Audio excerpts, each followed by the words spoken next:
에레미야서 15장 1절부터 9절의 말씀을 저와 여러분이 한 절씩 교독하겠습니다. 에레미야 15장 1절부터 9절입니다. 여호와께서 내게 이르시되 모세와 사무엘이 내 앞에 섰다 할지라도 내 마음은 이 백성을 향할 수 없나니 그들을 내 앞에서 쫓아내보내라. 그들이 만일 내게 말하기를 우리가 어디로 나아가리요 하거든 너는 그들에게 이르기를 여호와께서 이와 같이 말씀하시니라.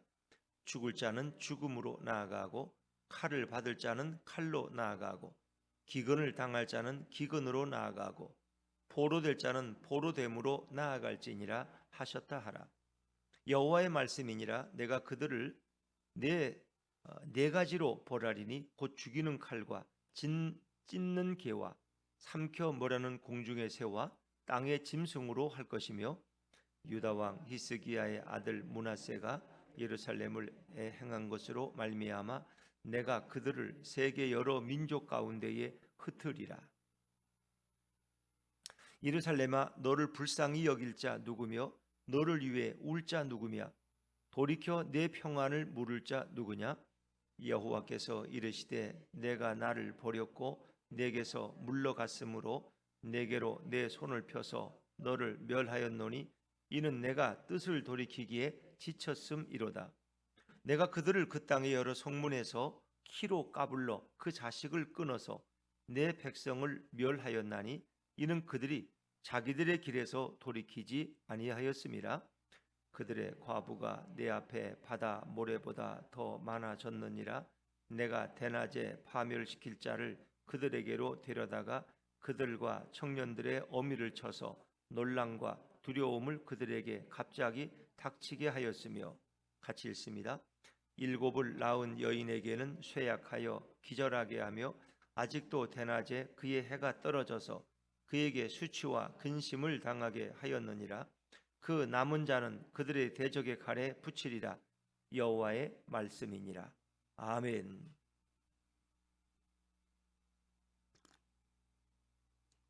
할렐루야. 네, 오늘도 주님의 축복이 우리 모두에게 함께하기를 간절히 바랍니다. 에레미야 14장 후반절에 19절부터 22절까지는 에레미야의 14장에 소개되는 세 번째 중보기도입니다. 에레미야는 하나님 앞에 기도했어요. 14장 19절에 보니까 주께서 유다를 온전히 버리시나이까? 주의 심령이 시온을 싫어하시나이까? 어찌하여 우리를 치시고 치료하지 아니하시나이까? 이제 하나님의 자비를 구하는 그런 중보기도죠. 이 백성을 살려달라는 거. 14장 20절에는 우리의 악과 우리 조상의 죄악을 인정하나이다. 우리가 주께 범죄하였습니다. 그래서 우리를 미워하지 말아달라고. 어떻게 우리를 멸망시키면 당신의 이름이 오히려 욕을 받을 텐데 당신의 영광의 보좌를 위해서도 우리와 세운 언약을 폐하지 말아달라고 간절한 에레미야의 중보기도가 소개됩니다. 진정 비를 내릴 수 있는 분은 우상이 아니라 바로 여호와 하나님 당신밖에 없습니다. 에레미야는 고백하지만 사실 백성들은 그렇게 고백 안 해요. 에레미야가 그렇게 하나님 앞에 대표로 중보기도하는 거예요. 백성들은 아직도 깨닫지를 못해요. 이런 심판과 이런 멸망이 어디서 왔는지 왜 왔는지 그들은 아직도 그걸 모르고 있어요. 근데 에레미야가 백성을 대표해서 하나님 앞에 중재하는 기도를 하는 거예요. 근데 하나님의 응답이 이제 1절부터 4절까지 소개되는 거예요. 하나님. 그리고 5절부터 9절까지는 도저히 하나님이 그들을 다시 돌이킬 수 없는 그들의 죄악을 열거하시고 그들이 참혹한 일을 당할 것을 하나님은 거침없이 에레미야를 통해서 말씀하고 있습니다. 자, 우리 15장 1절 말씀을 다시 한번 읽어보죠. 15장 1절입니다. 시작. 여호와께서 내게 이르시되 모세와 사무엘이 내 앞에 설다 할지라도 내 마음은 이 백성을 향할 수 없나니 그들을 내 앞에서 쫓아내 보내라. 모세와 사무엘이 내 앞에 섰다고. 그들이 내 앞에서 기도할지라도. 사실 이제 모세와 사무엘은 유명한 중보기도자예요. 모세는 여러 번 시내산에서 십계명을 받아가지고 왔는데 아래서는 아론과 백성들이 금송아지를 만들어 절하고 있는 거예요. 춤을 추면서 난장판을 벌이고 있는 거예요. 음행하고. 그러니까 모세가 십계명판을 던져버리잖아요. 하나님이 진노하신 거예요. 그들을 다 죽이겠다 그러니까 모세가 나와 하나님 앞에 간곡하게 눈물로 호소하면서 이 백성을 정말 죽이시렵니까? 이방인들이 하나님을 향해서 뭐라고 말하겠습니까? 하면서 중보기도해요. 근데 하나님이 용서하시, 하나님 마음을 돌이키셨어. 내가 너의 기도를 듣고 내가 이 백성을 멸하지 않겠다. 뭐 그 외에도 계속해서 이렇게 몇 번 나와요. 그런 일들이. 어떤 때는 이제 모세가 자기 이름을 하늘의 생명책에서 빼달라고, 자기를 대신 죽이시고 이 백성을 살려달라고, 이 몇 번의 중보기도가 나와요. 근데 하나님은 그때마다 이제 모세의 기도에 응답하시죠. 또 사무엘은 사사예요. 블레셋의 공격을 받아서 나라가 위험에 처할 때 사무엘이 하나님 앞에 나가서 기도해요. 그리고 번제를 드리면서 하나님의 응답을 간절히 구해요. 하나님이 또 응답하셔. 그래서 하나님이 천둥을 내리셔서 결국은 블레셋을 물리치게 하시는 이런 기도가 응답된 사건들이 있어요. 근데 하나님 말씀은 모세와 사무엘이 와서 내게 부르짖어도, 중보기도해도 내가 이 상황을 바꿀 수 없다는 거예요. 내가 내 마음을 돌이킬 수 없다는 거예요. 그들이 와도 안 된다는 거예요. 그들이 와도. 근데 에레미야는 계속해서 지금 간절하게 하나님 앞에 중보기도하는 거예요. 이 백성을 살려달라고, 이 백성에 임한 심판을 다시 돌이켜달라고. 안 되는 거예요. 자, 하나님의 말씀은 계속해서 어떻게 해요? 자, 2절 말씀으로 넘어간 2절입니다. 시작. 그들이 만일 내게 말하기를 우리가 어디로 나아가리요 하거든 너는 그들에게 이르기를 여호와께서 이와 같이 말씀하시니라. 죽을 자는 죽음으로 나아가고 칼을 받을 자는 칼로 나아가고 기근을 당할 자는 기근으로 나아가고 포로될 자는 포로됨으로 나아갈지니라 하셨다 하라. 이제는 상황을 돌이킬 수 없는 지경에 이르렀다는 거예요. 이제 하나님도 그 마음을 이제는 바꿀 수 없는 그런 상황. 이 백성이 우리가 어디로 나아가리까 하면은 이렇게 이야기하라는 거예요. 죽을 자는 죽음으로, 죽을 자는 재앙으로 나아가고 칼을 받을 자는 칼로, 기근을 당할 자는 기근으로, 포로될 자는 포로. 이것은 네 가지 방법으로 이스라엘 백성이 어려움을 당한다는 거예요. 재앙을 통해서 죽든가, 또 전쟁의 침략군에 의해서 칼에 맞아 칼로 죽임을 당하고, 또 기근, 가뭄이 심해서 먹을 물이 없어서 그들이 결국 기근으로 굶주려 죽고, 그리고 나머지 포로된 자들은 바벨론 포로로 끌려갈 것이다. 이 네 가지 하나님 제시하는 그들의 죽음의 방법이에요. 자, 그러면서 거기서 끝나지 않아요. 하나님은 그들을 또 네 가지로 또 벌해. 네 가지로 또 하나님이 방법이 뭐냐? 앞으로 이제 행하실 일들. 3절 말씀입니다. 3절입니다. 3절 시작. 여호와의 말씀이니라. 내가 그들을 네 가지로 벌하리니 곧 죽이는 칼과 찢는 개와 삼켜 먹으려는 공중의 새와 땅의 짐승으로 할 것이며. 아멘. 그들은 이런 일을 당할 거라는 거예요. 그들은 칼에 죽임을 당하고, 첫 번째는. 두 번째는 그들의 시신을 누가 와서 찢어요? 개들이. 이 들개들이 와서. 들개들은 뭐 집에서 키우는 개가 아니니까. 그 당시에 개들은 아마 먹을 게 없으니까 뭐 당연히 기근에 먹을 게 없죠. 사람의 시체도 뜯어먹는다. 찢는 개와 삼켜 먹으려는 공중의 새. 그리고 개가 찢어 놓으면 새들이 와서, 독수리가 와서 다 쪼아먹어. 새들이 와서. 먹을 게 없으니까. 뭐 기근이 대기근이 많으니까 산에도 풀이 없어. 그럼 새들도 풀도 먹을 게 없는 거예요. 이거 사람의 시신을 와서 쪼아먹어. 그리고 땅의 짐승들, 짐승들도 굶주려. 시신들을 다. 그러니까 너무 비극적인 거 아닙니까? 왜 이런 일이 우리에게 일어나야 됩니까? 하나님 그까지 설명하셔. 그 이유까지도. 4절입니다. 4절 시작. 유다 왕 히스기야의 아들 므낫세가 예루살렘에 행한 것으로 말미암아 내가 그들을 세계 여러 민족 가운데 흩으리라. 그들을 세계 여러 민족 가운데 흩으리라. 자, 그 작은 밑에 작은 1번, 4절의 작은 1번을 보면 작은 1번 밑에 있죠? 한번 읽어 보실까요? 같이 줄을 시작. 그들로 세계 열방에게 두려움이 되게 하리라. 왜 두려움이 될까요? 하나님 앞에서 우상을 숭배하고 하나님과의 언약을 파기한 백성들은 저런 꼴이 되는 거야. 하나님이 당신의 백성들까지도 저렇게 심판하실 수 있는 분이구나. 이제 그걸 보여주신. 그래서 다른 사람들이 그걸 보고 두려움이. 하나님은 함부로 섬길 뿐이 아니구나. 우리가 만홀히 여길 뿐이 아니구나. 하나님이 뭐 쪼잘하게 뭐 그런 거 가지고 그러시겠어요? 그러는데 하나님은 어떨 때는 질투심이 많으셔. 하나님께 돌려야 될 영광을 우상한테가 돌릴 때 하나님은 질투하셔. 나는 시기하고 질투하는 하나님. 어떤 분이 하나님이 뭐 쪼잘하게 그래. 당신은 뭐 쪼잘하게 내가 다른 옛날 남자친구 만나가지고 데이트 좀 했다고 뭐 당신이 20년 살았는데 뭐 쪼잘하게 그런 거 질투라고 그래? 그럼 질투 안 할 남편이 어디 있어요? 아내를 사랑하면 질투하지. 응? 내가 옛날 남자친구 만나가지고 하루 저 여행 좀 다녀와야 되겠다. 그러면 어느 아내가 그걸 이해하겠어요? 안 그래? 그건 쪼잘한 게 아니에요. 그거는 아내를 사랑하기 때문에 당연한 남편이 권리지. 안 그렇습니까? 내가 당신만을 사랑하는 법이 있어? 나도 옛날 좀 초등학교 친구도 좀 만나고 좀 그럴래. 고등학교 때 동기들 친한 친구 남자친구들도 많은데 좀 그게 말이 되는 거예요? 어떤 분들은 그래. 아유 하나님이 쪼잘하게 좀 그런 거 잘 이해하시지. 그건 이해할 수가 없는 일이야. 하나님께만 돌려야 될 영광을 다른 데가 돌리고 있는데 어떻게 그걸 이해하겠어요? 그건 잘못된 표현이에요. 그건 하나님을 잘 모르는 거예요. 하나님은 자비의 하나씩 우리가 잘 모르고 하는 죄에 대해서 하나님이 용서하는데 고의적으로 하는 것은 하나님이 더 심하게 다뤘어요. 뻔히 알면서 하나님이 싫어하는 거 뻔히 알면서 그리고 이게 죄인 줄 알면서 보란 듯이 이렇게 할 때 하나님은 더 엄하게 다루셔요. 물론 우리가 진정으로 회개하고 돌아가면 주님은 어떤 죄도 다 용서하시죠. 그러나 인간이 하나님을 역이용해서 그럴 때 하나님 제일 싫어하시죠. 자, 이 사절에 보니까 유다 왕 히스기야의 아들 므낫세가 55년 동안 통치했는데 그때가 암흑기. 아주 뭐 성전에 바알상 아세라상을 갖다 놓고 섬기고 완전히 이스라엘을 타락의 길로 이끄는 게 므낫세. 그러니까 그 죄가 너무 무겁다는 거예요. 그러니까 하나님 우리의 죄에 무게를 재시는 거야. 무게를 재시는 거야. 그런데 므낫세의 죄는 너무 무거워. 55년 동안 그 일을 행했어.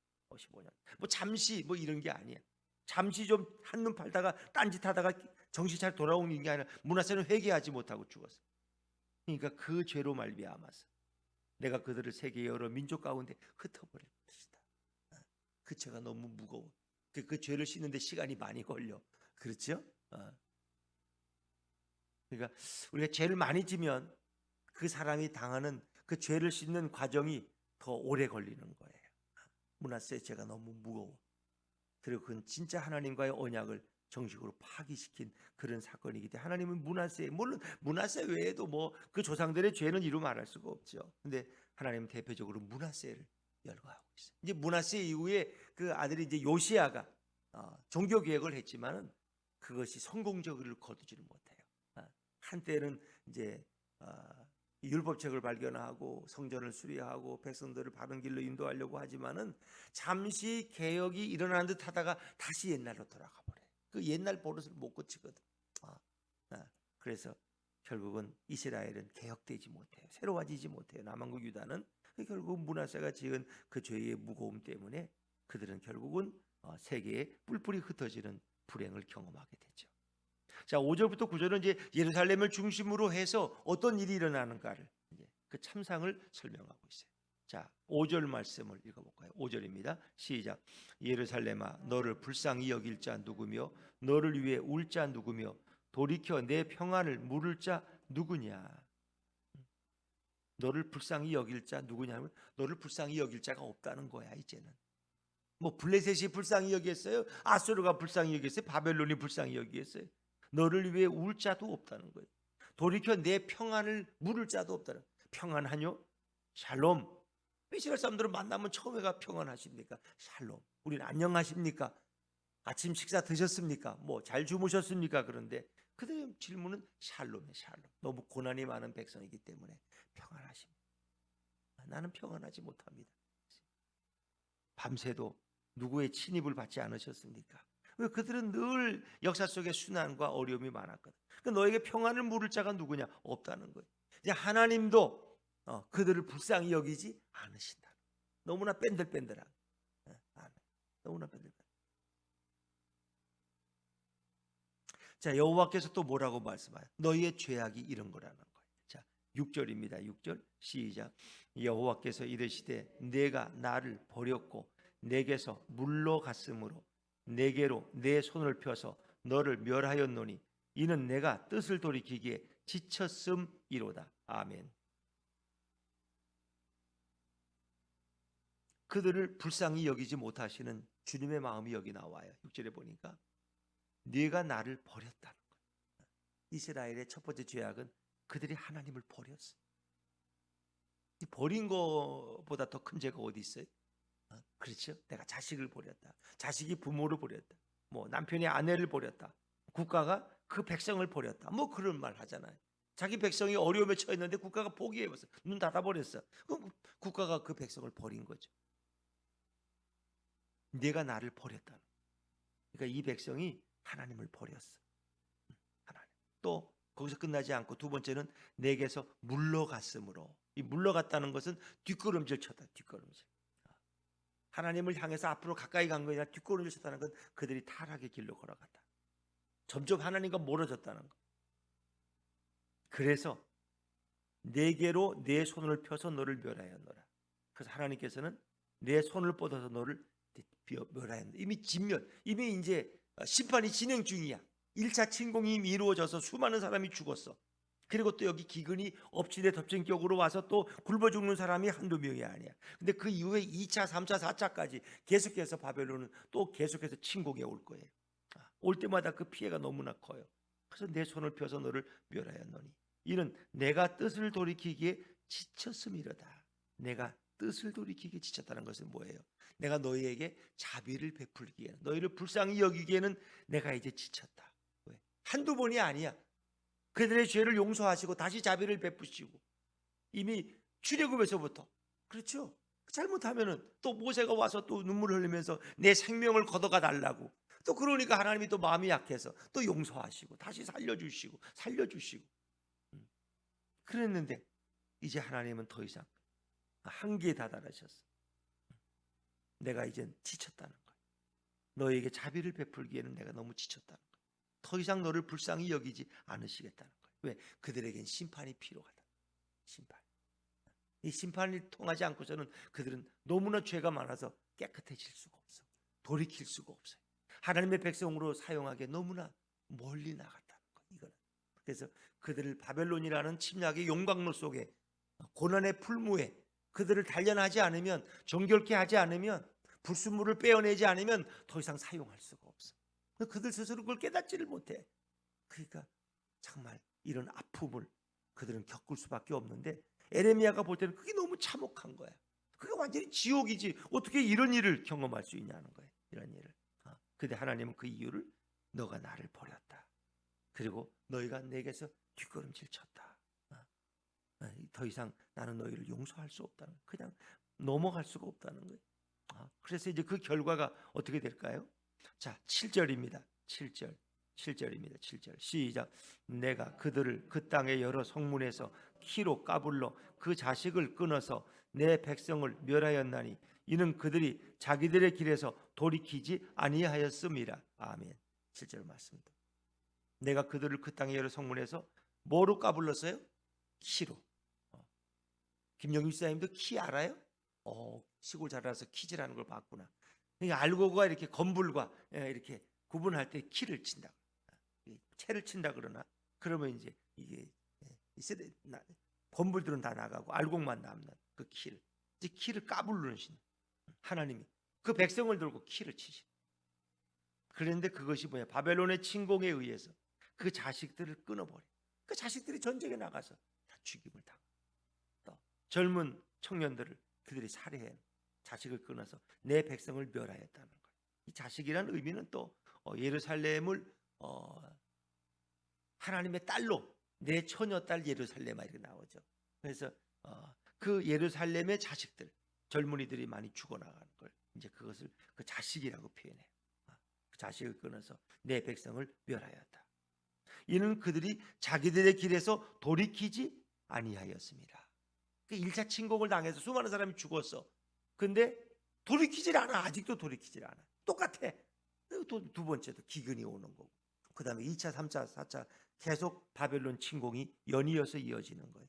이게 한 번 까불러서 안 되면 또 두 번, 세 번 까불는 거예요. 퀴즈를 해도 좀 약해. 아직도 건물들이 옆에 뭐 많아, 껍데기들이. 그럼 계속 가죠. 그럴수록 더 정신이 없는 거지. 왜 이렇게 언제 이렇게 뭐 유튜브에도 보면 이렇게 젊은 애들 하는데 이렇게 뭐 돌아가는 게 있잖아요. 근데 돌아가는데 그냥 돌아가는 기계가 아니라 이게 뭐 왔다 갔다 하면서 돌아가는 거야. 그 거기 다 청년들이 정신이 없어. 막 이리 뒹굴고 저리 뒹굴고 막 정신이 없어. 특히 여자분들은 치마를 입고 탔다가 그냥 뭐 정신이 없어. 치마를 가리지도 못하고 어떻게 그냥 막 이렇게 막 이런 이 키를 까부는 것 같아. 이거를 하나님이 계속하신다. 몇 번이나 3번, 4번씩 계속해. 그들이 돌이킬 줄도 모르고 회개할 줄도 모르고 깨닫지도 못해. 자식이 죽어나가도 아직도 깨닫지를 못해. 그들이 자기들의 그 악한 길, 가증한 길, 우상 숭배의 길에서 돌이키지 아니하였습니다. 아직도 돌이키질 않았어. 한번 해보자는 거예요. 이러다가 말겠지 뭐. 옛날에도 늘 이러다가 말았잖아 하나님은. 근데 이번에는 아니야. 하나님이 끝까지 가셔. 끝까지 가셔. 이건 피할 수 없는 심판이고 피할 수 없는 파멸이라는 거예요. 그래서 그 참혹상을 또 8절에 또 소개해요. 예루살렘에 어떤 참혹함이 오느냐. 8절입니다. 8절 시작. 그들의 과부가 내 앞에 바다 모래보다 더 많아졌느니라. 내가 대낮에 파멸시킬 자를 그들에게로 데려다가 그들과 청년들의 어미를 쳐서 놀람과 두려움을 그들에게 갑자기 닥치게 하였으며. 아멘. 왜 과부가 바다 모래보다 많아졌죠? 남편들이 죽으니까. 남편들이 전쟁에 나갔다 죽는 거예요. 또 남자들을 먼저 죽이잖아요. 왜? 저항하니까. 성을 정복하면 남자들은 또 다시 창 들고 덤빌 수 있으니까 남자들을, 여인들만 남겨, 어린애들. 그래서 그 남편이 죽고 난 과부들이 내 앞에 바다 모래보다 더 많아졌다. 이스라엘 예루살렘 성 안에 과부밖에 없어. 남자들은 다 죽음다. 내가 대낮에 파멸시킬 자를 그들에게도 데려다가. 대낮에 해가 쨍쨍하는데 파멸시킬 자는 누구예요? 침략자들. 바벨론이 결국 예루살렘 성을 허물고 뛰어들어와서 그들을 다 쳐서 죽이는. 그들에게 데려다가 그들과 청년들의 어미를 쳐서 놀람과 두려움을 그들에게 갑자기 닥치게 하였으며. 이거 하신 분이 누구야? 하나님이. 바벨론을 끌어들이신 분이 누구야? 성문을 열어주신 분이 누구야? 하나님이 그렇게 하시고 자기 백성을 심판하고 자기 백성 정신 차리라고.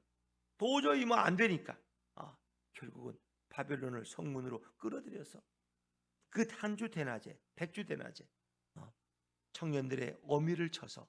이 어미라는 표현은 뭐 청년들의 어미라는 표현도 있지만 백성의 어머니는 예루살렘이에요. 예루살렘은 그 이렇게 백성을 품어주는 어머니와 같은. 교회가 이제 어머니의 품과 같다. 우리 예수품 교회라는 의미는 예수품처럼 따뜻하게 안아준다는 의미예요. 교회는 따뜻해야 돼. 교회와 상처받고 가면 안 돼. 교회에서는 어떤 경우에도 상처를 주면 안 돼.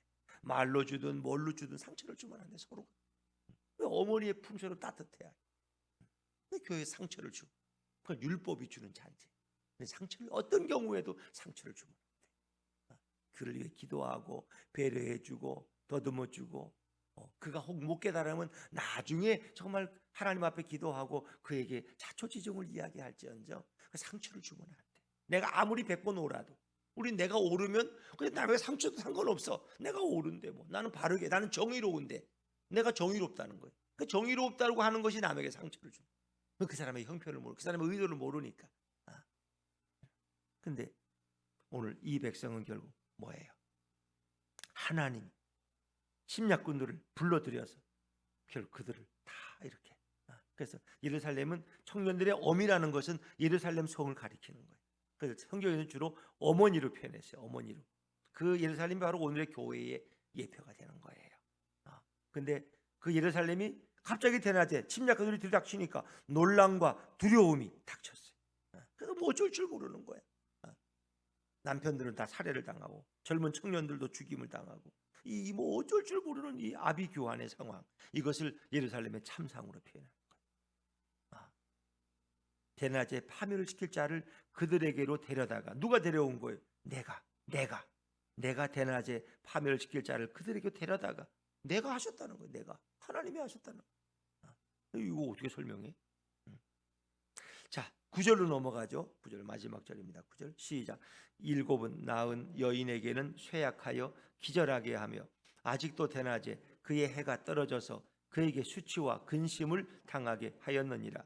그 남은 자는 그들의 대적의 칼에 붙이리라. 여호와의 말씀이니라. 자, 그래서 이 5절부터 9절까지는 예루살렘의 참혹함이 이거 돌이킬 수가 없는 거예요. 9절에 보니까 일곱을 낳은 여인에게는 쇠약하여 기절하게 하며, 이 여인이 자식이 일곱이야. 근데 전쟁에서 일곱이 다 죽어버렸어. 그러면 기막힌 게, 뭐 하나나 둘이 죽은 것도 마찬가지지만 전부가 죽은 거지만 7명을 자식을 낳았는데 일곱이 다 죽었어. 그러면 그 참혹함과 비통함은 비교할 수가 없는 거야. 쇠약하여 기절해버리고 만다. 근데 이제 이 일곱이라는 수는 완전수라는 거 아시죠? 그러니까 예루살렘의 자녀들이 바로 일곱을 낳은 여인을 얘기하는 거예요. 예루살렘의 자녀들, 그 많은 백성들이 막 죽임을 당하는 거예요. 그러니까 그 어머니가 기절한다는 건 예루살렘이 기절한다. 예루살렘 성이 당할 그 모든 것을 한 어머니가 자식들의 죽음 앞에서 그가 슬피 부르짖는 것을 표현하는 거예요. 예루살렘의 통곡 소리가 하늘로 올라갈 것이다. 그런 얘기가 여러분 한 2장 전에 읽은 적이 있죠. 예루살렘의 그 통곡 소리, 내 처녀 딸의 울부짖음이 이 성에 서서. 왜? 남편들이 죽고 자식이 죽으니까. 침략군에 의해서. 아직도 대낮에 그의 해가 떨어져서 그에게 수치와 근심을 당하게.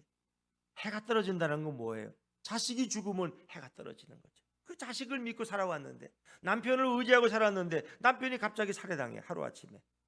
그러면 그의 소망이 다 땅에 떨어지는 거 아닙니까? 여러분이 소망으로 여기고 뭔가 내가 의지할 대상이었던 게 그게 다 사라져.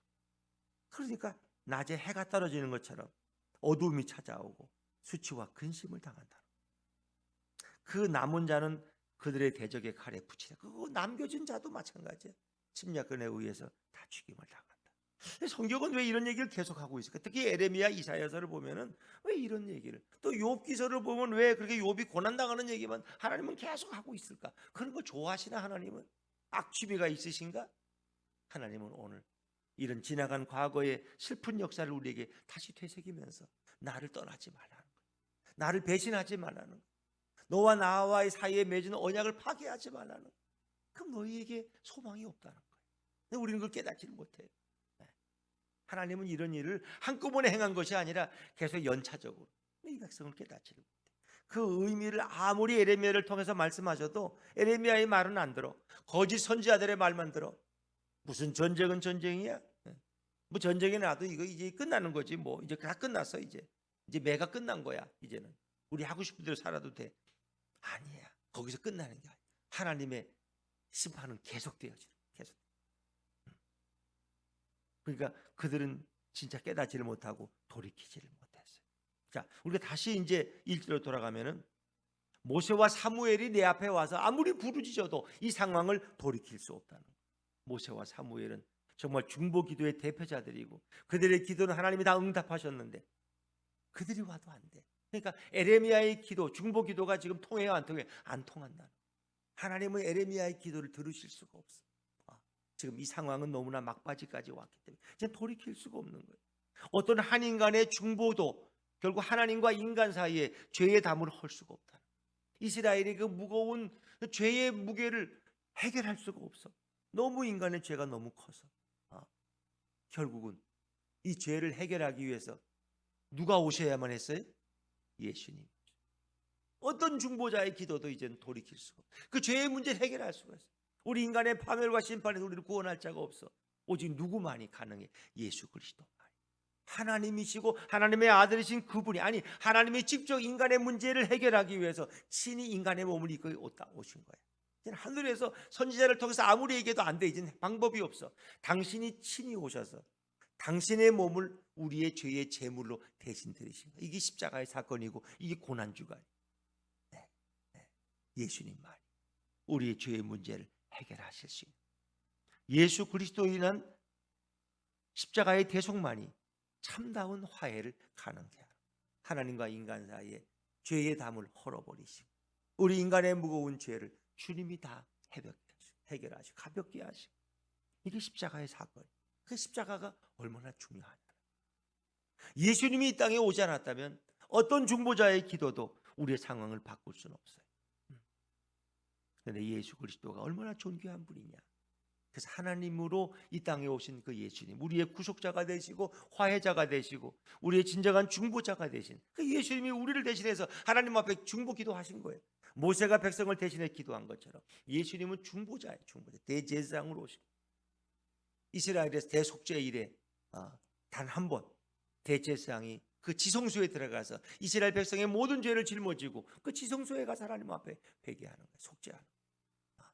그것처럼 예수님이 대제사장이 되셔서 우리 인간의 모든 죄를 당신의 양어깨에 지시고 단 한 번 십자가에서 희생의 제물이 되심으로 우리 죄를 깨끗게 하시고 그 죄의 무게가 너무나 커서 어떤 인간도 그걸 해결할 수 없고 어떤 중보자도 하나님의 마음을 바꿀 수가 없는데 예수님이 친히 우리의 중보자가 되시고 희생의 제물이 되시고 그분의 보혈만이 우리의 죄를 깨끗하게 씻을 수 있어요.